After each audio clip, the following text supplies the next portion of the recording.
Well, people, so we have a new film. It's a comedy and it is called Distress is Killing Me.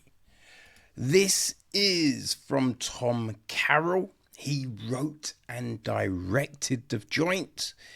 It is produced. Well, hold on. That's a good point, right? Because I've got who it's executive produced by, but we don't have an actual producer down for the film, which, that's a strange one, isn't it? Let us see if anything is listed anywhere else, because that's what they do. Man, sometimes all this information just not very well laid out, right? Okay, so it is produced by Brian Mangas. I figured, that was somewhere. It's executive produced by Tom Carroll. Justin Rains took care of the music. Colmar Nichols is on cinematography, while Dan Dinnan edits the piece. Like costume design, we have Ro Sarkela Bassett. Hair and makeup is Christina Martinez. Who else do we have doing their thing? Laurie Latham handled all the casting, right?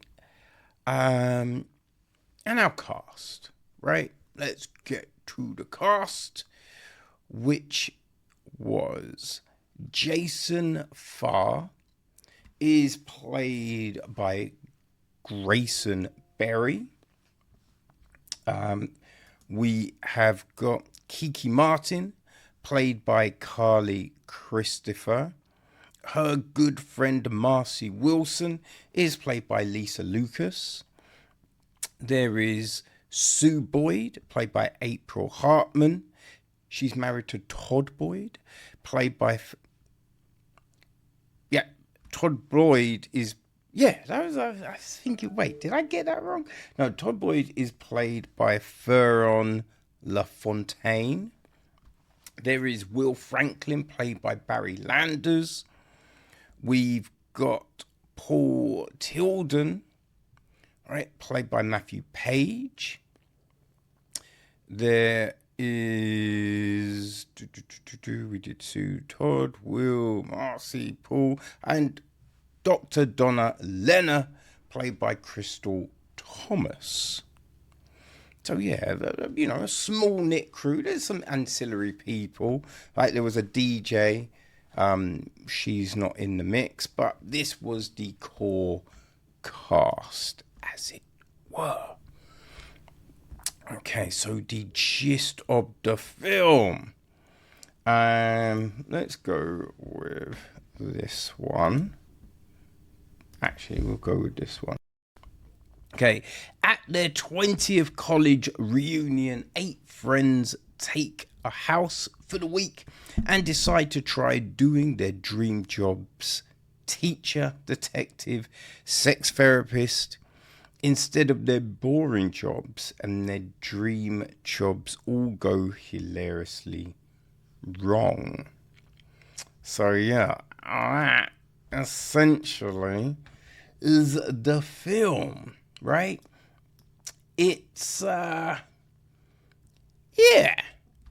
think this is one of them ones, right, where you get the message, right? Get the message. Which, watching this film, we have these people meeting up for their college reunion, and I think everyone's always a little bit hesitant with these things, like, how are people going to judge me? Do I look as good as I did back then? Which is just like, okay, you were 18. You know what I mean? It's just like, obviously you're not going to look the same, right? But it's always those things like, oh, well, is my job flashy enough, right? These are always concerns people have. Is my life as good as theirs? You know? And then it's those discussions about your job, right? I didn't go at uni. I talked about being this, and now all I'm doing is this. My dream job is. So it's those aspirations, right? Looking at those aspirations, looking at how you view yourself, right? That your self-worth. Then it's not too late to make a change. You know what I mean? Like, look, they decide to try to do their dream job for a week. Now, obviously, that's preposterous. You know what I mean? But you could shift your career. You know what I mean? There's nothing wrong with that. You could make that change. You know? Like, I started off as an accountant and I shifted to comms. You know, it's just something. Look, if you find what you're actually passionate about, right?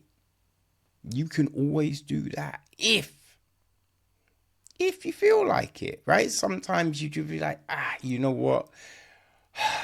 I don't want to, right? I don't want to go back to school. I don't want to start at the bottom again, which is fine. That's fine, right? But if you have that driving urge, then you can do it. So I think these are some of those takeaways, you know, like love, you know, someone that you don't necessarily think about, you know, you might realize that they could have been the perfect person for you. There's a lot here. Would you think, yeah, that's a positive thing to put out in the world, right? That's something a lot of people, you know, think about, concern themselves with, have on their minds. You know, even the you know, the couples therapy stuff, right? Again, things can happen, but just have those clear lines of communications, right? Now, I do believe that this is the second film from Carroll, right? I believe it is, right? It's got down on his IMDb that he did something, Who Stole the Tasmanian Devils, but it doesn't have a year, but it is listed as a past film. So all you could assume is that actually has come out, right? But I'm not sure when. So yeah, you know, he wrote and directed that one as well, right? Produced both,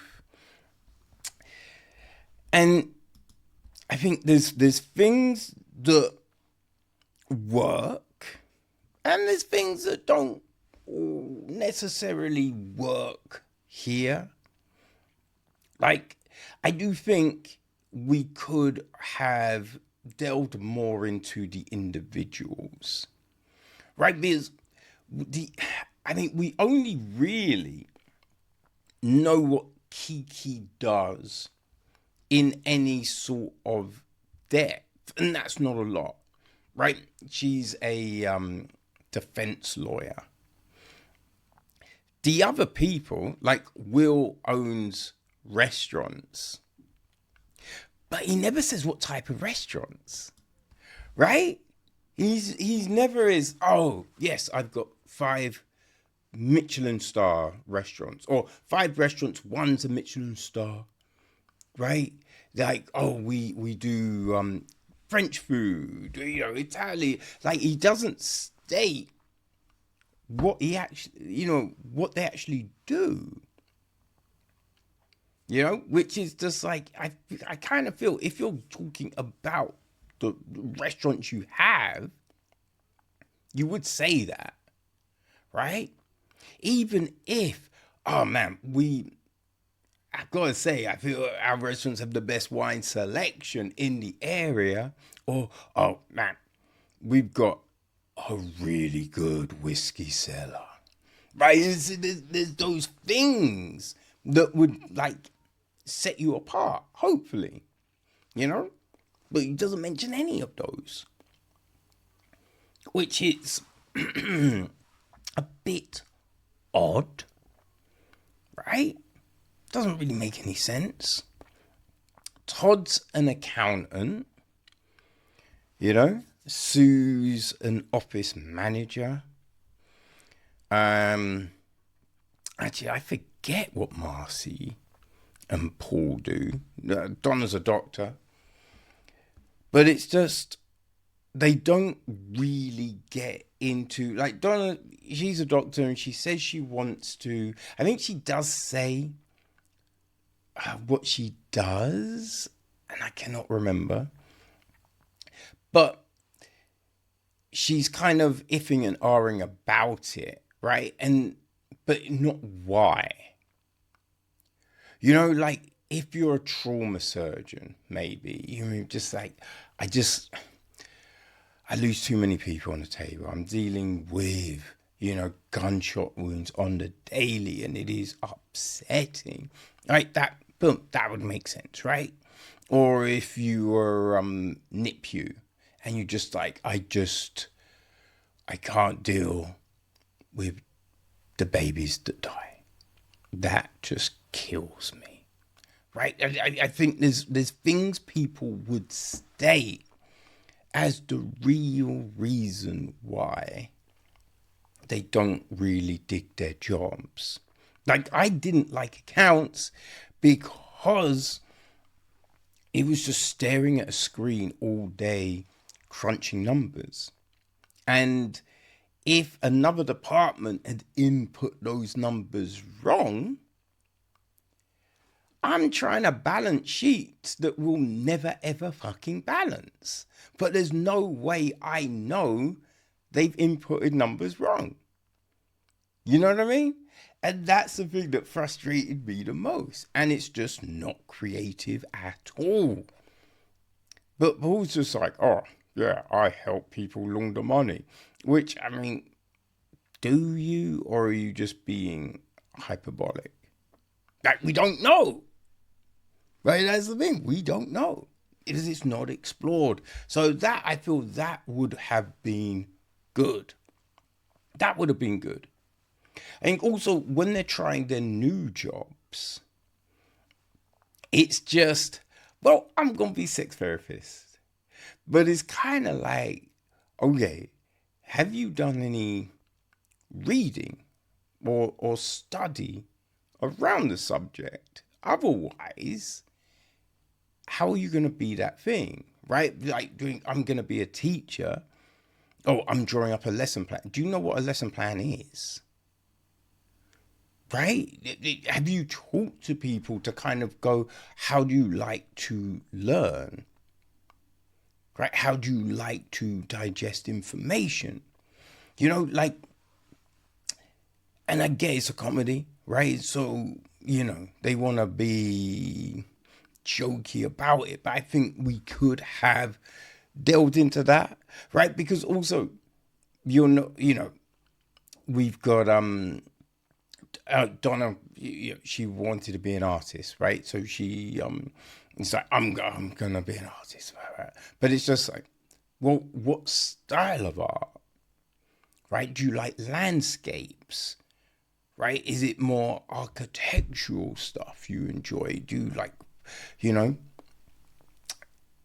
stills, like nature, like what abstract, like what do you enjoy? There's so many varieties, of this stuff, but doesn't really go into it. And then it's just like, oh, my pictures, people think my pictures suck. I'm like, yeah, but you thought your picture sucked, right? It's just balancing it out and having this more of, like, it wasn't so much a journey of discovery. It was just, I'm going to do this thing. Oh, people think I suck, right? So I think having it more that notes, I mean, that would have been a bit more compelling to me, right? What the thing with this film, right? I think if you enjoy stuff like, is it kind of had that I think it's like Big Hot American Summer, right? I believe that's the name of it. It had a kind of a vibe like that, right? So if that's your jam, then I think this will work for you. You know what I mean? It's that kind of comedy. If you like that kind of thing, right? It's that with people going, oh yeah, let's fool around in this room, and then suddenly they look up and someone else is in the room, and it's just like, well, I mean, really, in reality, you're gonna know if someone's in that room, or the minute you step in that room, the person there is gonna be like, yo, you know what I mean? So it's that, as I say, it's that kind of comedy. So if that's your thing, then hey, this this might be your kind of film, right? You might want to check out The Stress Is Killing Me, which is available on all your favorite VODs. I will say this. I did not enjoy the music. Right? There's too much music playing underneath everything. Right? And I just think the scenes don't need it. Like, it's literally, there's music playing in most scenes. And I just think, the script will do that thing for you, right? Like, the story should hold up without zany music to tell you this is a comedy, or this is sad, this is happy, this is stressful. Boom, we don't need that. So it would have been nice if they had, cut that back, right? Cut that back. But, it is what it is, right? Some people enjoy it. As you know, I do not. But that's just me, right?